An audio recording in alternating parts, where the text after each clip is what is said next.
Okay.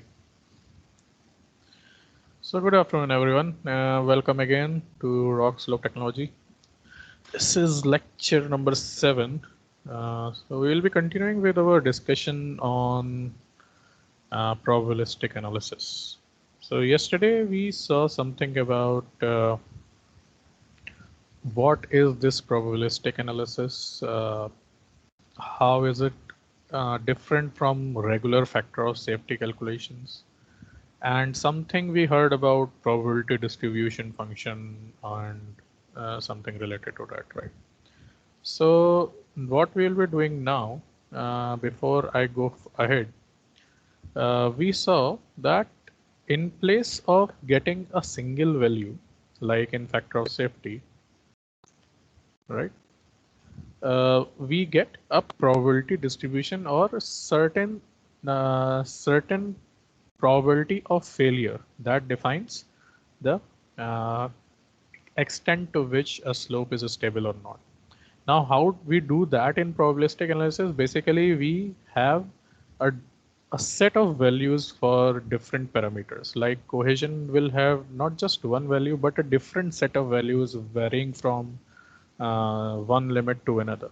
Now, how these values are distributed in between them, like they might have some mean, they might have some median mode of those. So based on that kind of distribution of those values, a certain that parameter is arranged in a certain way, and that is called a probability distribution function, or a density function, sometimes it is called.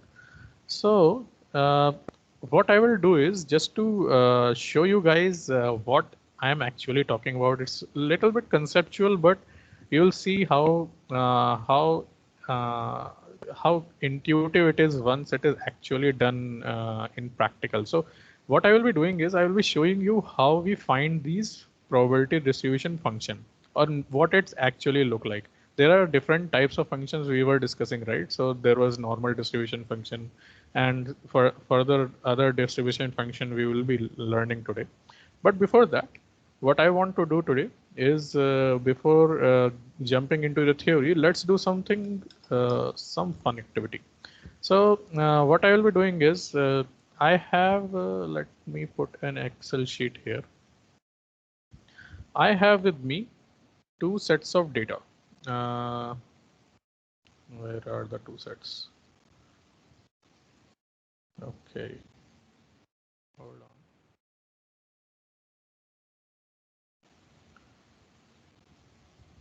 Let me paste here. Right, sorry. Right.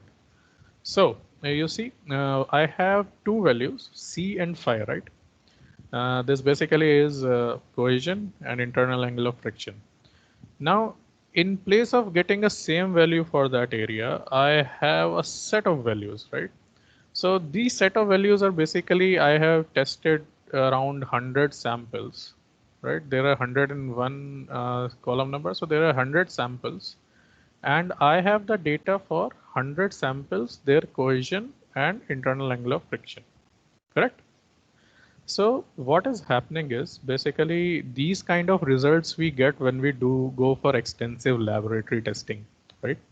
And suppose a slope is there, and we did a field survey where we took out big core samples, maybe throughout the length or throughout the width, whichever type of sampling is going on. And we studied these in laboratories and found out that among the 100 samples we tested, the values range a bit, and these are the values that we are looking. So basically we are seeing some close to 100 values, some lower than 100 values also, 58 is there, and some higher than 100 values also, right? So there are 129, 136, and so on. So basically, somewhere around between 0 to 200, somewhere it is varying, right? Similarly, here also we see varying values, uh, 32, 31, 28, 25. Okay. So how to get a distribution pattern of this? So now what I will be doing is basically I will be dividing it into certain ranges. So let me find out first what are the maximum and minimum values of these cohesion. So that I can do basically with the max formula. So let's do that. So maximum value for cohesion is 168 kilopascal. Okay. Let me find out the minimum value. Okay. So minimum value of this is 39.8. So I am seeing that major variation is between somewhere around maybe 30 to 170, right? If we talk about multiples of 10. So what I will do is I will basically put some range. So basically what we are trying to do is we are trying to see the frequency uh, of these cohesion values in a certain range of numbers. So if I divide this full maximum to minimum range, let me write the maximum, and this is minimum. Sorry, this is maximum C, and this is minimum C. Okay, just to not get confused later on. So this is done. थोड़ा सा दूर कर देते हैं. Let's put it here. Okay. So maximum C and minimum C we have found. Now what we'll do is we'll divide this into certain ranges. So let's divide it into ranges of 10. So what we will start is we start with 40 because it is just below that, the minimum value. Or let's do that. Let's do 30 because from 30 to 40, 40 to 50, let's keep that way. Okay. So 30, 40, 50 and so on. So let's take this all the way to 170. Okay. So basically I am putting uh, a 10, 10 multiple range limit. So something 30 to 40, 40 to 50, 50 to 60, 60 to 70 and so on, right? Now, this I have just put because there is a formula there is a way in Excel that I can do all this operation. So if you guys are familiar with Excel, there is something called a data analysis toolbox, right? So if you put data analysis in that, we have this function called histogram. Histogram basically what will it do is it will divide this whole data into how many times it is repeated inside in these ranges and will plot it. So let's do that. Histogram, we'll click. Let's put the range. So input range is my C values. So I select all the C values. Bin range. So bin range, what it's talking about is the same thing I have made here. So 30, 40, 50, 60 numbers. So I have put the bin names here. Labels we don't need because we don't have labels. Output range, I can give where should it start and output. So let's put it just next to here or here. Okay. And what I want is I want a chart race. The chart I will click. I don't want cumulative. I want just the normal one. Yeah, that's it. That's what we want. So we'll click OK. And you see what happens is it basically rewrites the values and it finds the frequency distribution of that. So how many values are basically between less than 30, less than 40, less than 50, less than 60, and so on. So 40 to 50, 50 to 60, 60 to 70, and so on like that. And basically it has plotted this. This figure basically represents some sort of data, what is the distribution pattern of this kind of data, right? And on the x-axis we have the C value. We can change this to cohesion.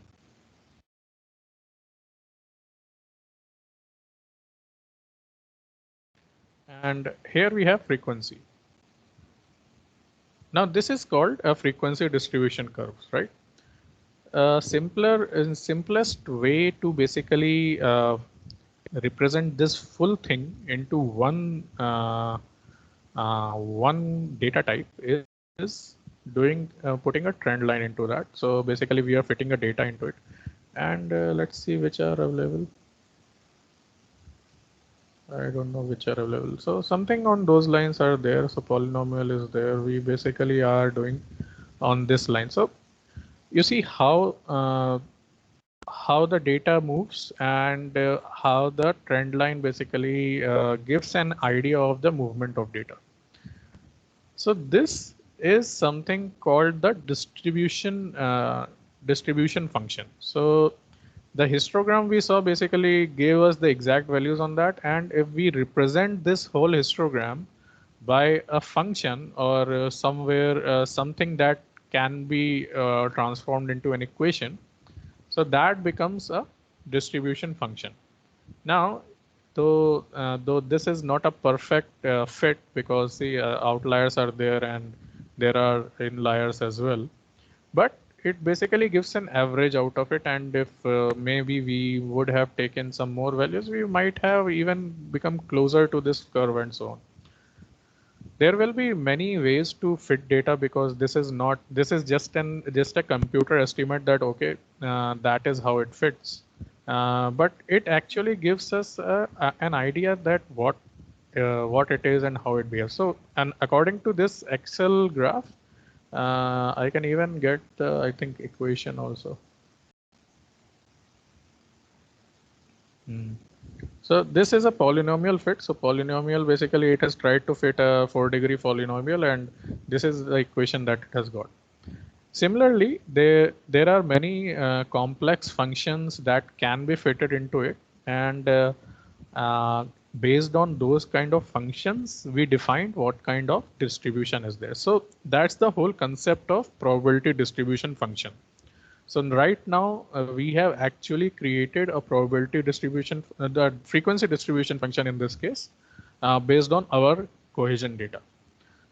Now, what is probability distribution function? Basically, probability will be calculated when this full will be normalized into the frequency will be normalized into such a way that it goes from 0 to 1 maximum, and the whole area below the this curve will be a total area of 1. So that is something of the like a normalization. Basically, we divide by some factor or something like that. So that's not a big deal. The only concept is that how we basically represent our data in form of a single function rather than so in our factor of safety, what we were doing, we were giving a single value. So if this was the case, these many values were there, the best thing we could have done in this, we could have actually taken an average out of it. So average we could have taken of C, and what it is in this case, basically average is 96.3. So now we would have given the C value as 96.3 in that case. However, in this case, probabilistic, we don't need to calculate the average and change everything. We just need to get a distribution function, and that is the one distribution function that represents cohesion in this case. Similarly, there will be similar distribution function for phi, right? And other values. And on these probability functions, these can be basically when you get a probability function in terms of an equation, you can easily add, subtract, multiply these equations, right? So any formula we had for factor of safety that had like C plus sigma tan phi. So basically C can be got into we transform the C from one variable that may had been an average that time into one single equation. So C into A plus sigma tan phi, that will be almost same, just that now we are basically replacing C with an equation, and equation will be of this distribution function. कुछ समझ में आया? Anyone has any doubt till now? कुछ clear करना है? Do you guys get the concept of how we distribute the data and represent it in a distribution function, right? किसी को कुछ anyone has any doubts till now? No? Hello, sir. Oh. Sir. Yes. Sir, Who is this? so this is नाम बताओ Jagdish. अपना. Jagdish. हाँ, Jagdish. Yes, Jagdish. Sir, finally we are calculating the average of the cohesion and we are using it, right? No, no, we are not. See, Then why the we are average I just gave you as an example that what you could have done when you calculated factor of safety, right? But what now we will be doing is we will be using the equation of this curve that we got, this fitted curve now. okay, okay. This is the From that, equation yes. that, yeah, this is the equation that will replace C. Okay, sir. And from that we will calculate all, like C will be represented by one equation. Phi will be represented by another equation. So C equals to sigma tan phi will give us another equation rather than a single value. Understood? Okay, sir. So the forces that will be calculated like a driving force or a resisting force, those will actually come out to be equations similar to this equation, like a single equation. And that's what is the probability distribution for those. So the force will be in terms on another distribution, the Sir, displacement will be another, and so on. Yes. uh, sir, how we will decide that this will be the best fit for the data? Means, Perfect. So this is not the best fit right now you are seeing, right? So there are certain conditions on which we decide what is the best way, best uh, what is the fitting efficiency, right? So if this is the fit we are seeing, let us assume this was the fit we are assuming that this data is represented by, right? So in Excel also there are some tools. Yeah. So in this also we can calculate something called an R square value. So basically R square value is a value that represents how well this curve, the fitted curve, represents this data. Okay. If R square equals to 1, basically it represents the best fitted curve, that it is perfectly representing the data. If R square is 0, that it means that it does not. And anywhere value, any in time when values are higher than 0 0.8, 0 0.9, or that also depends on what type of work we are doing. So higher the value of R square towards 1, uh, better is the fit. So that's how we decide which is a better fit. Now, this function we know is not a correct fit because we have experience of knowledge of what is a this PDFs are look like. What are the different kinds of probability distribution function. So these kind of fitting is actually done in MATLAB also. So I will be teaching you curve fitting part in that. So uh, in that portion, what happens is we can actually define custom equations. In this, when you were seeing now, I was doing the trying to choose which type of trend line will be there. I had only 3 or 4 options. There were linear option, exponential, logarithmic, polynomial, moving average, and so on. Right? In MATLAB, actually, I can have unlimited options of fitting a personalized curve or a pre-loaded curve. So that time we actually can see which one has the best fitting characteristics or the R square values. And on basis of that, we finally get a single best fit equation. Okay. So that's how generally it is done. Good thing is that there are certain defined probability distribution functions that are very common.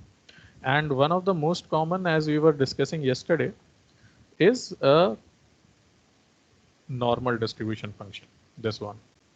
So any curve that has certain these kind of characteristics, can be fitted in that.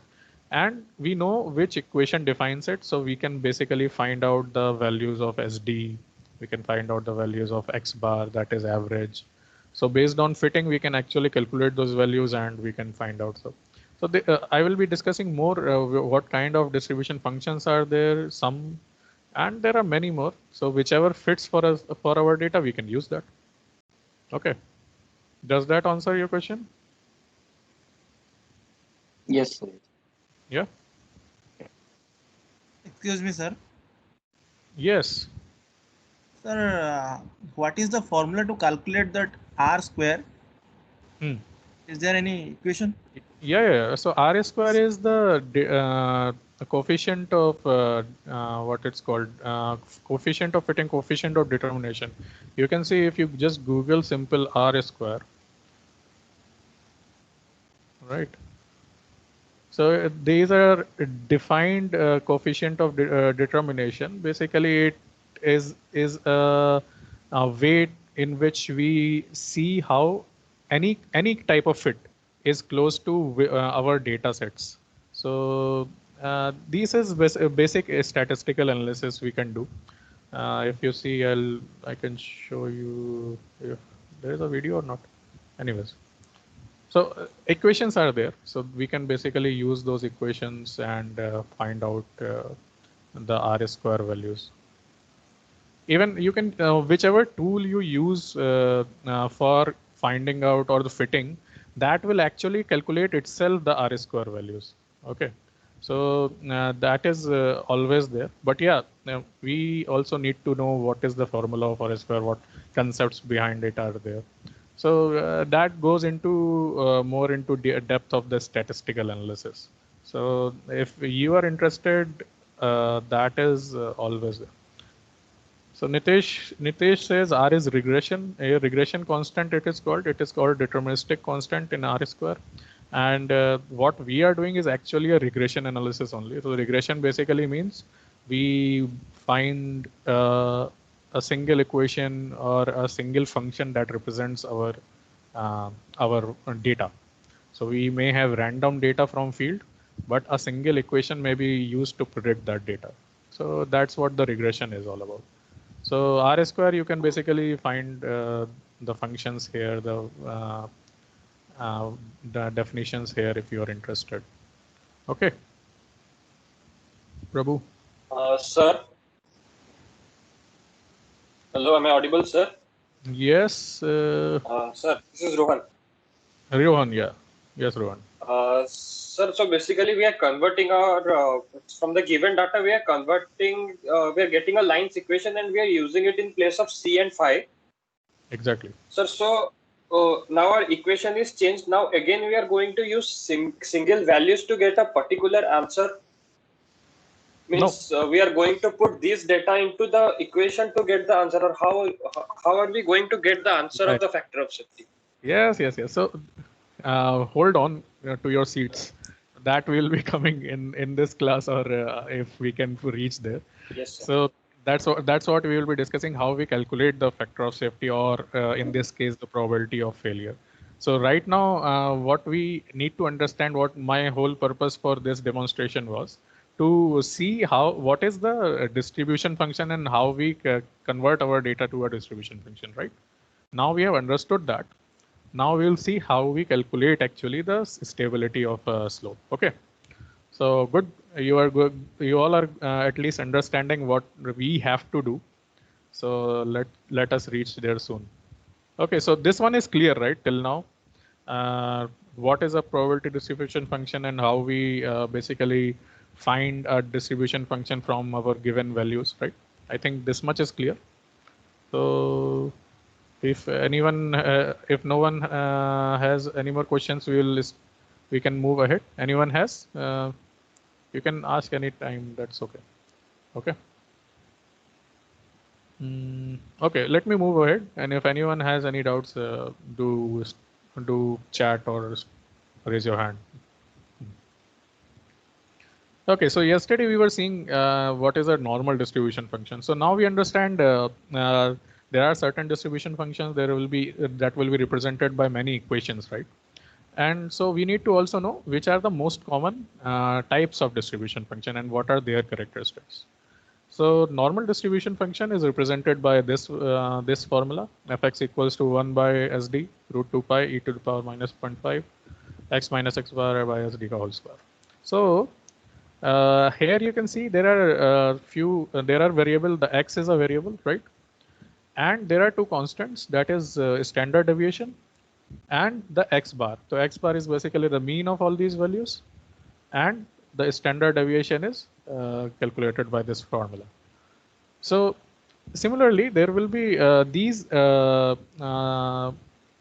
kind of constants for each and every type of distribution function will basically define how the shape or the look of that function changes. So in this also in the left you can see if the standard deviation is more like 1, so the curve is much flatter towards the x-axis, while it is if it is short, so it is quite a pointed peak towards the mean of it. So these are basically the shape parameters SD, if SD is there in this case, X bar is in this case. And similar shape parameters will be for all types of functions that we'll be discussing. Okay, so let's move ahead. We discussed yesterday how about special characteristics of a normal distribution function.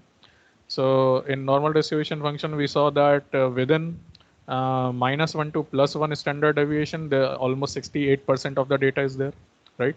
Even if we see our just what we did right now. So if we assume that this maybe the topmost part, if we see it's almost falling at 100, right? So let me expand this. So we are seeing that the mean of this is falling at 100, right?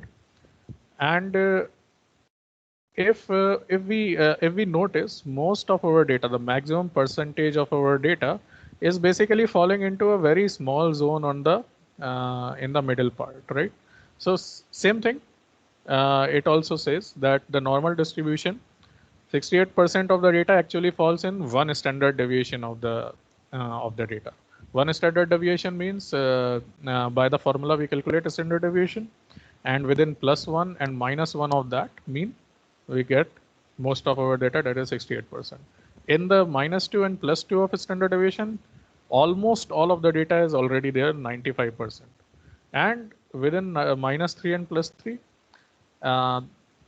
hardly any data is left that is not covered in that. So 99.7% is already in these three standard deviations. That's the characteristic of a normal distribution function. Now, good thing is that still it says 99.7%. If we go for a 4 standard deviation, it will go for 99.98%. If we go for 5 distribution function, it will go for 99.9995%, but it will never reach 100%. This is another characteristic of normal distribution. Even though here it is showing as reaching the x-axis, ideally with respect to even the equation, it never touches the x-axis, and these kind of functions basically are called unbound function. That you see the last thing, the theoretically unbound, that is the minimum and maximum values are reached at infinity. So that also means that any type of values, basically there is no since there is no limit of maximum and minimum, any type of values ranging from either friction or the cohesion or stress, strain, even strengths and so on can actually be represented by this function without any limit of if the value should be in between this range or not. Okay, so that's the characteristic of normal distribution. Normal distribution, why I am stressing it, that many of the natural phenomena like natural strengths and flow, cohesion, friction, very many natural properties that exist, if there is no artificial interaction with that, generally most of these fall actually in a normal distribution pattern. Even you won't believe in foreign universities, not in NIT, but in foreign universities, the teachers are actually encouraged to grade the students in a normal distribution pattern. So something like the maximum numbers like 100 will only be gotten by very few, and a failing number will only be gotten by very few, but maximum of the population, 68%, will get close to average numbers. So that is how actually marking is done in foreign countries also, and relative grading is found out in that way. So normal distribution is a very important kind of distribution that if we go into the statistical part, that is very, very useful in many aspects of life. So moving ahead, also this is known as a Gaussian distribution function. So Gaussian distribution function has some a set of similar equation. It is quite close to this, so that's why generally it is represented by Gaussian. Normal distribution is also has certain different equations, but quite close to Gaussian distribution. So it is generally termed, these are basically synonymous in that sense. Okay, what are other types? This one we had to learn. So there is something called, like we were discussing about probability distribution function, right? PDF. Now there is something called a CDF, or a cumulative distribution function. Taking this same thing, what we were doing. Hold on. Taking the same thing, right? We basically did a probability distribution curve. Now, if we want to do a cumulative distribution, cumulative basically means that if I want to find the sum, so how many values have already been in this zone? So it will be something like this equals to this plus the previous number of values. Oh, sorry. This is same. So cumulative basically gives a cumulative sum. So this plus this. So till now, how many values are there? So if I keep on adding, right, this will ultimately give me 100 because my number of samples are 100. So if I plot this, what will happen? If I plot this with this value, so it will give me something like this sort of curve. You see, where the values, the frequency of values occurring below 30 or near 30 is almost 0, and the frequency of all the values that can be below 170 is basically 100. This is called a cumulative distribution function, CDF. Now, the unique point about the CDF is that if I want to know that what is the chance, what is the chance of me getting a value of 100 kilopascal, suppose, in my randomly generated data that I have, like randomly in the sense that whatever I collected data, what is the chance that I get 100? So in this, if I extrapolate, it is somewhere here, right? And if I extrapolate, it will be somewhere around more than 50%, somewhere around that, right?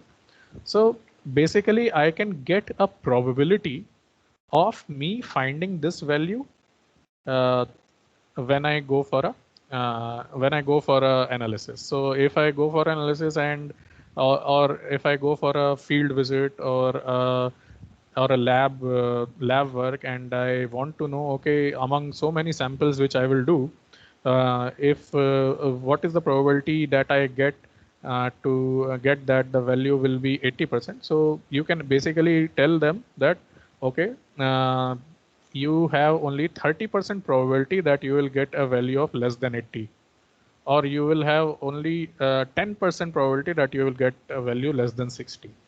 So in this case, in this way, we can actually tell them about our data. So when we talk about when we will calculate all the factor of safety or the probability factor, when we go for the further calculations, you will see that similar cumulative curves will be generated. And on the basis of that, we will actually find out what is the probability of failure. So when that final factor of safety equation will be converted to that distribution curve, it will also get a CDF, that is cumulative distribution curve.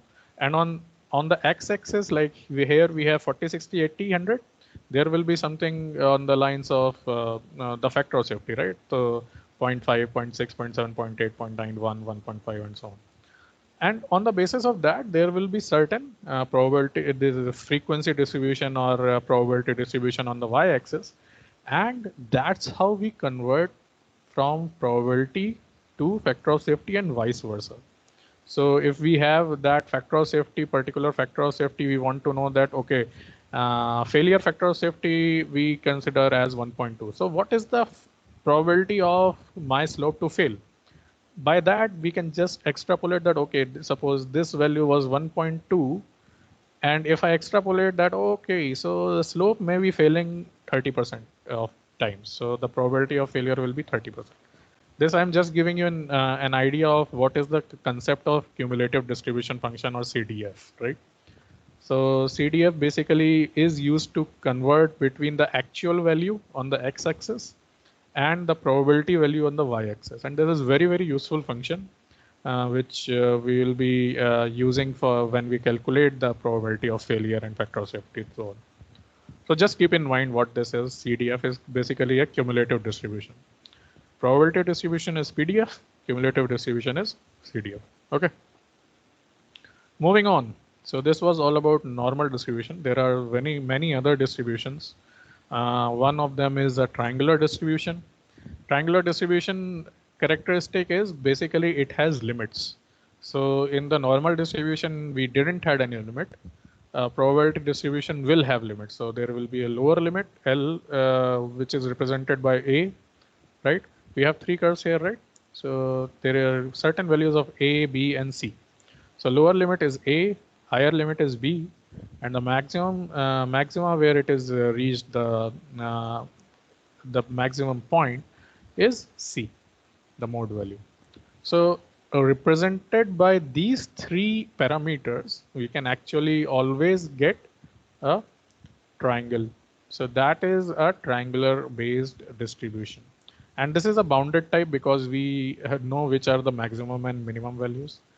So, and the representative equation for this is basically divided into three ranges, which is less than A to B, A to C, C to B, and greater than B. So 4 ranges. So when so basically it is a linear equation. 2x minus A over B minus A, C minus A, and 2B minus X, B minus A, C minus A. This is a simpler function to represent when we are talking about probability distribution. However, these kind of discontinuous functions, discontinuous function means which have more than one equation for different ranges. So because only one equation cannot represent this kind of way, data. So we have two equations or more equations that represent at different ranges. So this kind of discontinuous functions are tougher to basically imbibe in a simple calculation way. However, in computational analysis, these are no issue because computer can basically judge for each and every value of X. So that time it is okay, but for simpler calculations or for primitive formulas, we generally don't go for triangular distribution. But yes, this is a very popular distribution function where values are fitted in that. The only condition is it is bound, so we have to know the maximum and minimum values of it. Okay. Moving on, there is a beta distribution function. So again, there are, as I said, there are some shape parameters. So shape variables for this are alpha and beta. And this is bound between 0 and 1. So any distribution that is bound between values of 0 and 1, we can represent it by this beta distribution. And it has a very general equation in x to the power alpha minus 1, 1 minus x to the power beta minus 1, and there is a denominator function. This denominator function basically changes the frequency to the probability. So this is the this kind of normalization function that you are seeing on the denominator. It is something that ensures that the area under this curve is 1, basically that. So this is how we convert a normal frequency distribution to a probability distribution. And similar thing can be done in our normal distribution curve that we made also. So this is beta distribution. There is a gamma distribution. Gamma distribution are certainly a little more complex. These are bound at 0 on the minimum side, but they are not bound on the maximum side. So see, these are the certain differences that we can note, which are bound between certain. So if our data is of a particular type that is between 0 and 1, or that cannot be negative. So if that cannot be negative, that can be maybe applicable in gamma distribution. If it is valued in 0 and 1, that may be represented by beta distribution, and so on. So these are some ways in which we can think of fitting that the data that we obtain. Now, even in this, you see, there is something similar to normal distribution as well. There are curves that will be similar to normal distribution. However, see, these are bound curves. So in those sense, the fitting parameters change basically. So these are represented by k and theta. The shape variables are k and theta, and in some cases a and b are all, alpha and beta are also used. So both parameters must be positive, and as I said, distribution is bound in positive direction. So minima is 0, maxima can be anything. So, and yes, there are many other distributions which are simplified versions of this equation. But ultimately, like exponential function is there, Erlang function is there, chi-squared function is there. There are many distribution functions are there just to keep in mind. But these are basically some combinations of this gamma distribution function only. Okay, nothing much to ponder into, just to keep a knowledge of which types are there, what are its characteristics, and so on, right? And there is one unique kind of function called an uniform distribution function. So basically, uniform distribution basically means that the chance of getting any value between A and B is same, right? So if I have 5 values, between 1 to 5, so all these values will be 1, 2, 3, 4, and 5. So the frequency will be 1, 1, 1, 1, 1. Or if I have 10 values, so those will be distributed in that way, and so on. So the represents any event that has equal chance of our outcome. So an example can be the roll of a dice, right? So when we roll a dice, we can get any value from 1 to 6. So because the probability of getting any number is equal, so that kind of data will be represented by uniform distribution PDF. And that is also represented by the lower value A and the upper value B. That is simple. The constant probability is 1 by B minus A. It is independent of X. And in the limit of that X is between A and B. If it is X is less than A or greater than B, it becomes 0.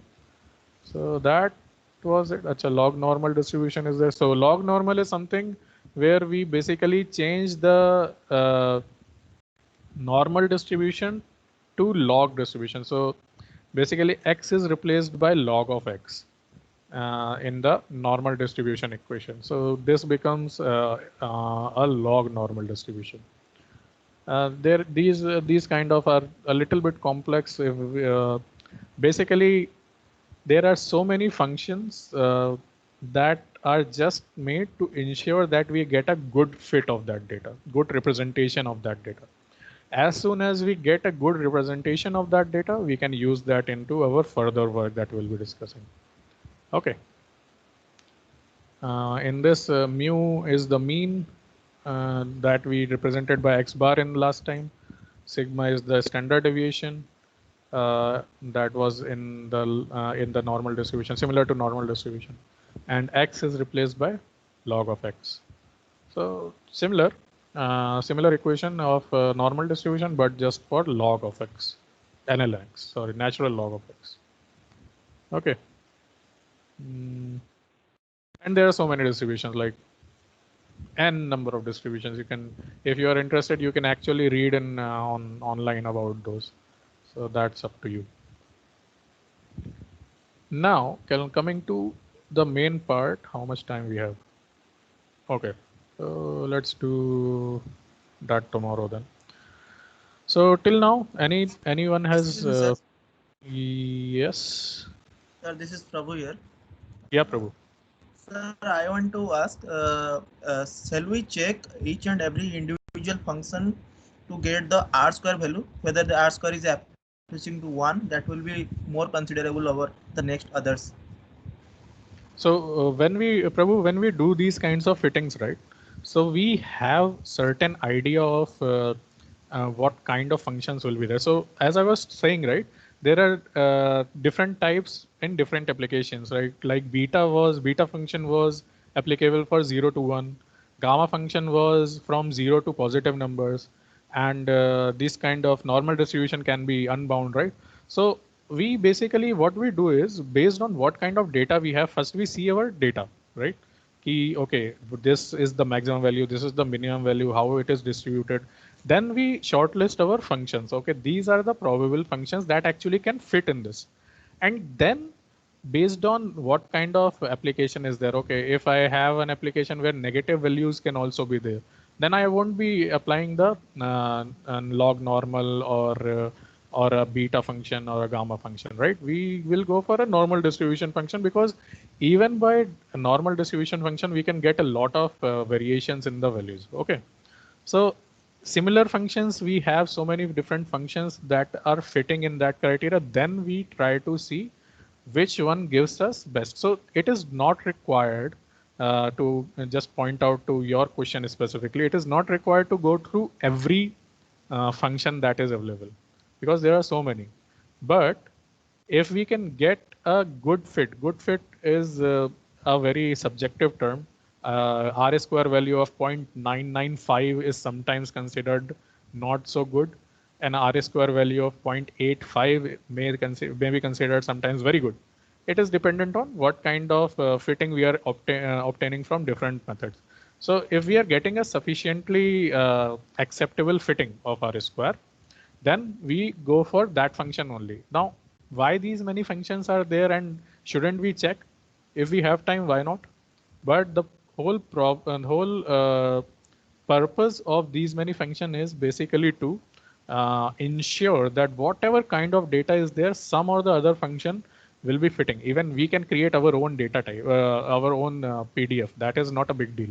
What we created in our example, that is also a PDF, right? It's a distribution function, but that is the fitting parameter. R square value we were getting was 0.8 or something, right? So we basically go for as high as possible of an R square value, and R square value is also dependent on what kind of how much complexity of equations are there.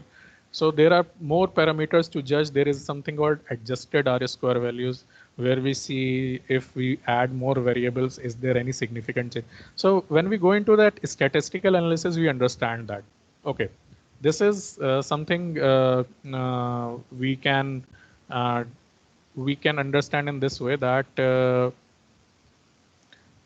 when we go for R square fitting, this is just one way to say that how good a fit it is, right?